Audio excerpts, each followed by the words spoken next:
we should be able to have disagreements. We watch the apostles do that in the scriptures with each other, with Christ, and we should be no different. And so I think that they were laying the example of how to follow, how to sustain, and how to also question and strengthen our own testimonies. That's how we got the restored gospel of Jesus Christ, because of the questions that Joseph Smith asked.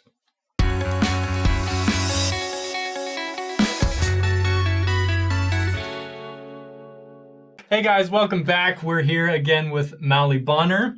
And if you missed the last episode we had with Mauli, it was quite excellent. We talked a little bit about the Priesthood ban and some of Mauli's personal experience with that and some of his thoughts.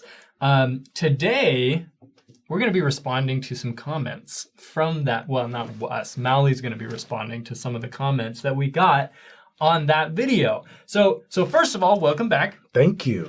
And second, okay, because again, this is just us living vicariously through you. Last time we ended with your work with Stevie Wonder. Yes. Who is it now? Who's the latest? Well, or have you been too busy with Green Flake? Well, Green Flake's kind of taken over, and Stevie is kind of like the main thing right now. He's the main thing right now. Yeah, he's the main thing right now. There's a lot of new artists that are up and coming. Yeah. And then there's artists that I can't say. What does that mean? Well,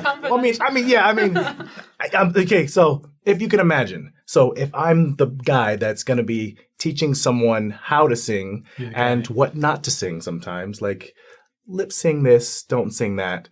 So I'm kind of like a hush-hush on a couple projects right now. Okay. You're killing me, man. Smoke and mirrors. We're just doing smoke and mirrors for the audience. You know, dazzle them with some smoke and mirrors. I know, it is. You're just the guy behind the curtain. And... Yes. Okay, well, that leads us into one of the first comments I wanted to ask about. This is from Maddie Verde. She says, do you know where we can watch the Green Flake movie? Yes. If you go to Deseret Book, you can either buy the DVD, and you can also download. I think they have a streaming platform now where you can download the streaming platform, sign up, and then watch it there. So Deseret Book is where you get it, DeseretBook.com. Or at Deseret Book Stores, you can get the hard copy of the DVD. Okay. Nice. It's already there. Yeah, it's there now. Cool. And there are screenings going on. I don't know when this episode is going out. I know, so it's probably gonna come out after the screenings. But we did screenings we did screenings the first 2 weeks of February, which is fantastic at BYU, and we did Q&As, which addressed some deep discussions, which was beautiful. So hopefully, when you watch it in your home, you have questions and discussions with your friends and family. Yes. Yeah. Yes. Great. That's great. Yeah, and also let's just mention that there were. One of the reasons why we're doing the responding to comments is because there were an overwhelming amount of positive. People just loved hearing from you. Oh, that's great. They just loved it. And this one's not really one you have to answer anything with, but this person, Blake Jackson, said, I am a better person by listening to this and hearing Mauli's testimony. Thank you. Wow. Thank you, Blake. So simple, but pretty cool. And lots of people said things similar to that. Okay, before we get into some more positive comments, I want to talk about some of the negative ones. Yes. There were kind of two categories. Some of them were coming from members of the church and others were non-members. And I want to get your take on kind of the gist of what they said. So we'll start with the non-members. And kind of the gist was they agreed with you. Yes, the priesthood ban was a mistake and there's some really rough history there. But then the follow-up question they had was, doesn't this affect your trust in our leaders? And how can you trust anything they have to say? If they were wrong about the priesthood ban, what else might they be wrong about, whether in the past or currently? And so there were concerns about that. What are your thoughts on that? Do you have any response to that? Yeah, I mean, I honestly think that fear is a fear that goes all the way up to the top.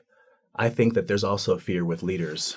With acknowledging some of the faults along the way, does that then make people feel like, well, how do I know if what you're going to say next is? And how do I just trust that?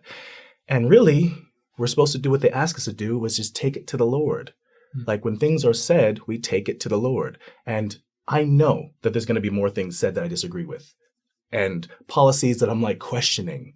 That is going to happen forever and ever, amen. It's just the way it is. Yeah. And so I think if we get to a place where we really do believe that they are imperfect and that the gospel is still being restored, constantly, then we can be okay. I still sustain them. Yeah. Even in their faults, I sustain them and pray for them in their calling. That's interesting. It just takes, that's a lot of faith, which of course is what the Lord is after, but to be able to say, because a lot of people look at this situation and they say, well, if they were wrong about this, therefore they can't be prophets, the church can't be true. But you're saying, no, this should be expected. This is something that inevitably we have to deal with, this idea of fallibility, right? But we can still be faithful to God and believe that the church is true despite some of these challenges. Yes, and I mean, it's just that I think we look at this last 150 years like it's different than the rest of the history of Christianity. You know, when we think of Moses, how many times did it take him before he was able to free the Jews? Like, you were wrong again, Moses. Nope, wrong again. That's the wrong way. They didn't fall for that, Moses. Like, so is he not who he was supposed to be? Yeah. He was. And so I do think there's not going to be 7 times wrong to get something right with us here today, but there are going to be some steps along the way that are not the straightest path. And we have to then work on our faith along the way, because if it's just perfect and we don't have to question, then what is the point of our faith? If there's nothing to question, then we can just rely on whatever they say and do. And that is like the opposite of what the plan for Christ was. Yeah. Great thoughts. Okay, so then the second group of people that had less positive comments were from members of the church. And kind of the gist of what they were saying was they were pointing out that the church has yet to disavow the ban itself as a mistake, right? And so one of the concerns that I saw from that group was, is it okay then for us to talk about and have these opinions and go further than what the church has said so far? Does that make sense? I think the concern is that it's not our place to say We're not the authoritative voice, yeah. which is true. We're not. We don't speak for the church. But I think that the thought is, you know, sometimes the Lord gives us commandments that don't make sense immediately, that we don't, they don't come with a rationale, right? But that doesn't necessarily mean that it's not from God. Yeah. So we have a lot of people saying, well, the church hasn't disavowed this. There may not be a rationale, but maybe this is still from God, and is it really our place to say that it wasn't? Yeah. What are your thoughts on that? I mean, I guess controversial, because Prophet Brigham Young did say why. It's we can say we don't know why, but we are now able to go look up everything we want to find. Yeah. And he said in the worst way, why? And so to say we don't know is just not true, because the man who put it into place said why. And it was rooted in racism that led to enslavement of other human beings. And if we can't acknowledge wrong and racism when it's so blatant and clear back then how are we going to notice and recognize the nuances of racism today? And that's not me saying Brigham Young's a racist, all that, because I know it's a hot word. Like it's a touchy word. Yeah. But we do have to be able to root out racism. And where is the root of it? Within our own faith. It doesn't discount us from doing it within our own faith. It's not telling everybody else to do it and not us. And so if something happens again and we decide we're going to start enslaving another race, I'm going to say that's wrong, and I'm not going to wait for the prophet to tell me that. I think we can connect with the Spirit and know right and wrong. So, yeah. Okay, I have a question that's kind of relating to both of these topics. You're mentioning a lot that, like, you know, something more might happen happen that's going to frustrate us or some people in the church. But what about things that, and we don't need to, like, say anything specifically, but things like that maybe are now that we are kind of wrestling with ourselves or trying to figure out? What is your, like, advice, or how do you go about, like, continuing to, you know, listen and trust in our leadership when there is things currently that we don't fully understand, that we think even maybe that could potentially be different?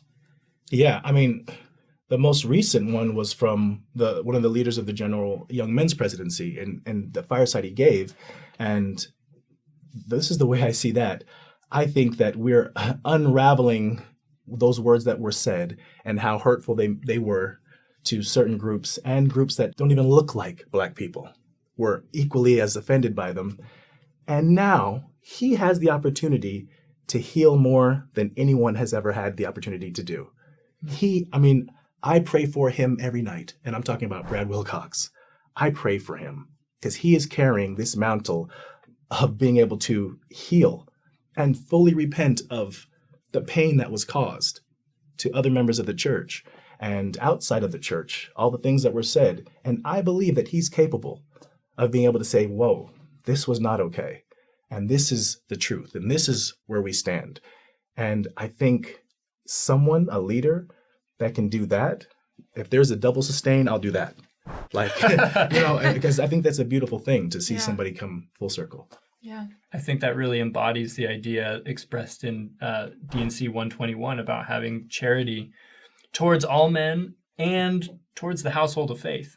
I think that as members of the church, we can be really, really harsh towards our own, and I see it all the time online. It's just criticism after criticism. And I'm not saying that criticism isn't helpful or constructive, but being charitable with it and being forgiving and not necessarily justifying, but recognizing humanity and working with it. Here's how I see it.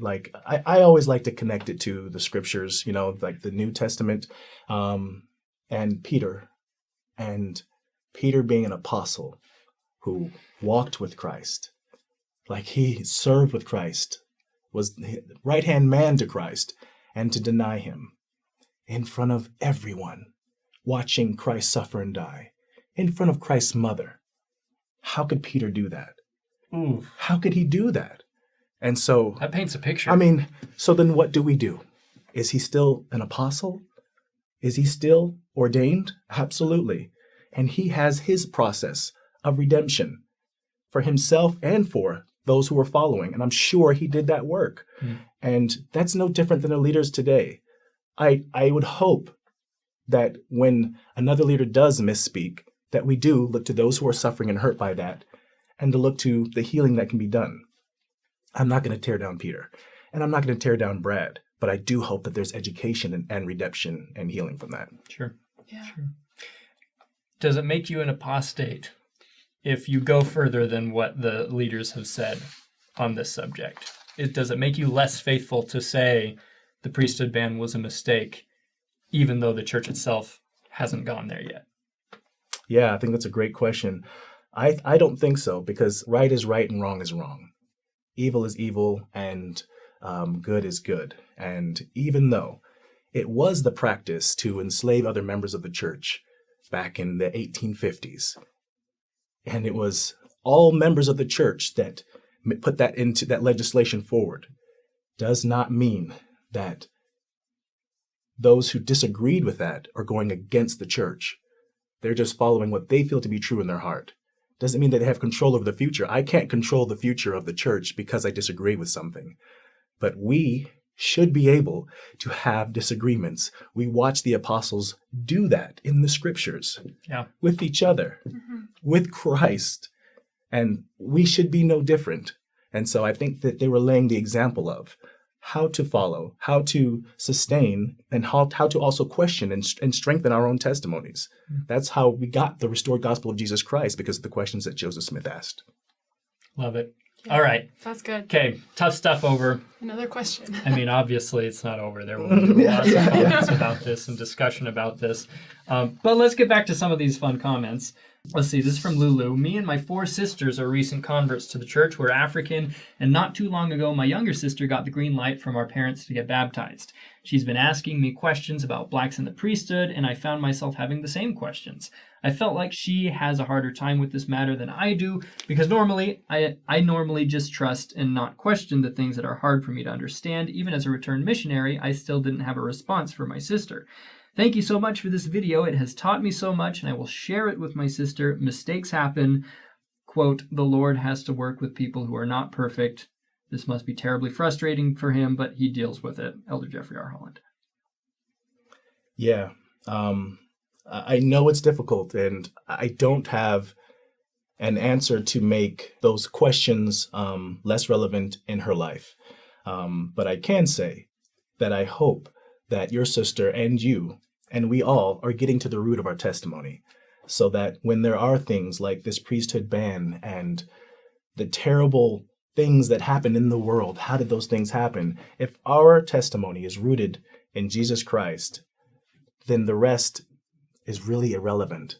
It really is, because Christ came and died for his gospel. And I'm not going to negotiate that because of where we are today or where we were 50 years ago. We're on our path to perfection that we're never going to achieve. So there's going to be faults along the way. When it comes to blacks in the priesthood, I do relate it to American history because there is a history of enslaved people in America. And I don't think for a second that I'm going to leave my country. Right. It's my country, even though the history of my family, my great-grandfather enslaved. Terrible, but it's my country. So let's just tell the stories, learn from the mistakes. Don't do them again. Yeah, and even though it would feel so good to me if the president of the United States stood up there and said, this was what happened in history towards African Americans, and that was never should have happened. And we're so sorry. We're going to do everything that would be so healing. But because that hasn't come yet, I'm still staying. And same thing with our faith. I would love this apology to come and how healing. But it doesn't change my faith. Because you're looking at Jesus on the cross and not Peter after what he did. That's it. So even though there hasn't been this apology that many are waiting for, and maybe the question is, do you need it? What's the point? Does it change anything? We know the history of the early church members who were run out and in Nauvoo, right, in Missouri, and the governor having the extermination order on members of the church. What a terrible thing. Decades and decades later, the governor issued an apology about that. He was not there. He had nothing to do with it. Right. But he issued that apology during President Hinckley's, when he was prophet. And it brought President Hinckley to tears. Why? Why does it matter? That governor wasn't there. He had nothing to do with it. President Hinckley wasn't there, but it is healing. Yeah. And I do think that when we do apologize and acknowledge the suffering of people, even if we have nothing to do with it, it does begin the healing. Excellent. Love it. Okay, so now we have this one. She kind of asked that question already that you've already answered about what if an apology doesn't happen, but then she also added her other thoughts saying, I also got to thinking, what if God is okay with the ban and is more concerned with what we do with our trials and testimony here on earth? I don't purport to know what God thinks, but he didn't stop it. We know he isn't racist, that God isn't racist, and we know we are here to become like Christ. So what do these things tell us? Just made me think. That's what she said. So. That's a great question. And who asked that question? Her name's Tara Lynn. Okay, so I have a number of friends that have gone through some trials in life, and they say, well, why would God let this happen? Why would God let that happen? If God was God, then why would he do this? You know, and we think of all the terrible things in the world, things that we know are not right. Right now, there's more people enslaved than ever before, and mostly children, right? And why would God let that happen? And God is not the reason for the suffering or the inequality. But to her point, I do think he is extremely concerned about how we do afterwards. And we are that, because the priesthood ban is lifted. So how we heal from that, God is concerned with. So the second half of her point is spot on. And I think we have to root out why it's affecting us today and be able to heal from it. And it's not just negating the suffering or the history, but being able to really address it. I think that in order to find kind of a sense of closure when it comes to the priesthood ban, we do need to look back and look at the history and understand it to make sense of the now, right? But once you do that and you look at the past and you come to the present, I guess my question is, how do you move forward? Or what are things that we can do moving forward, both as maybe things that we can do and things that we are doing, both as individuals and maybe as an institution, to move past this? and I'm not saying we need to sweep this under the rug. Move forward. By any means. Hey, how do we move forward? How do we build? Yeah. Honestly, I just think transparency. Like, it's so interesting with our faith. Like the Church of Jesus Christ of Latter-day Saints, we tell it all. Like all the stories in the scriptures, doesn't matter how brutal it is. We teach our 8-year-old child that Nephi cut the head off of another. Like we tell all the things. Mm-hmm. And as much as the story would be so much easier if we didn't, talk about Joseph of Egypt's brothers doing, betraying him and him being spending part of his life enslaved, that would be such a better story, easier to digest, but we tell it. And if we can do the same thing with our history, our recent history, and look at what was, just the truth of it all, and allow ourselves to grow from that in authenticity, that is the root of our faith, the fullness. Tell it all. So I don't think that we need protection from the history. We need to acknowledge it all. The church does a lot today with the NAACP. A lot of people view that as excellent. A lot of people view that as maybe somewhat disingenuous because it seems to some that they're trying to say and do these things that are against racism while at the same time not fully acknowledging the racism from our own history. What's your take on that whole situation? To put it bluntly, I think in churches and faith and religion in general, it is easier to do positive works outside of your own community. For a non-denominational Christian group to go to Guatemala and do it there, because whatever they do is just a positive. They had nothing to do with that suffering. So all you can do is feel good about that work. And I love the relationship with the NAACP and the church. But the church has nothing to do with the suffering and the plight that the NAACP is pushing. So whatever they do is positive.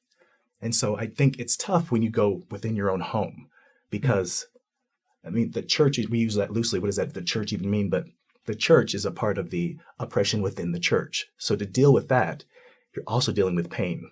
When you go outside of your faith, you don't have to. We're only doing good deeds. And I do think we're going to get to where we can address the wounds within our own families, within our own communities, our own wards. And I don't want to take away from that relationship because it is good.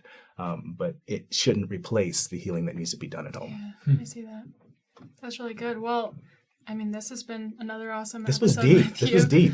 Yeah. You guys okay? Everybody okay? Wusa. I'm good. I'm good. We'll see what happens in the comments. Yeah. Yeah. Do you have any last words to leave with our people This here? has kind of been a, I hate this word, but I need to use it so often. Smorgasbord. Yeah. Smorgasbord. Yeah. You served, is that a German word? I think it's a German word. You served in Germany, right? Yeah. Okay, maybe you should say it then. Smorgasbord. Yeah, that. It's just a jumble. Yeah. It's been a lot of pieces of parts of different things that we've talked about today. But they're really important. So any thoughts that you have to kind of bring this all together would be great if you have anything else to I'd say. say this. Okay, so it was heavy. Okay, we were heavy.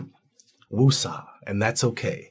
But what we have to remember is that, fortunately, none of us were there during these times that we're talking about. We weren't there during enslavement and during when Utah became a slave territory. Some of these hard things that are very difficult to fathom. But we're here now, and we have the opportunity to heal and learn and acknowledge things. So as much as it does trigger us in different ways, different people, just remember, you weren't there. You didn't inflict the suffering, and you didn't feel those hands-on sufferings, but we're just all feeling the remnants of it. And so with that, let's stand up and make that change and do different and do better because we're here now. And we're doing it together. Look at us, talking about the hard things, Yeah. So I hope that you guys get to be able to survive this conversation and have more of them. Thank you. Next episode, we're bringing on Stevie Wonder with Mauli. Yes. To talk some more about, that's It's a lie. That would be great. You're going to get me fired. I don't know what's going on. Well, Mauli, thanks for being here. Thanks for responding Thank to some of these comments and talking more about this super important issue. Again, we don't speak for the church. These are just our opinions and our feelings. but these are conversations that are good to have. Yeah. You know, they're healthy and I don't know, healing. They are. And it just kind of reminds me of, you know, in the church we talk about the process of repentance and whatnot, and how it shouldn't be a scary thing, but a positive thing. And I feel like you exude that when it comes to this topic, which is a hard thing to do. But we really appreciate your example and your thoughts and perspectives. Just like this person said, I feel like I'm a better person for listening to your story. Too. Wow. Thanks, And your guys. thoughts, so thank you. Thanks for being here, Mauli. You got it. Hopefully we can do this again sometime. We'll see you guys there.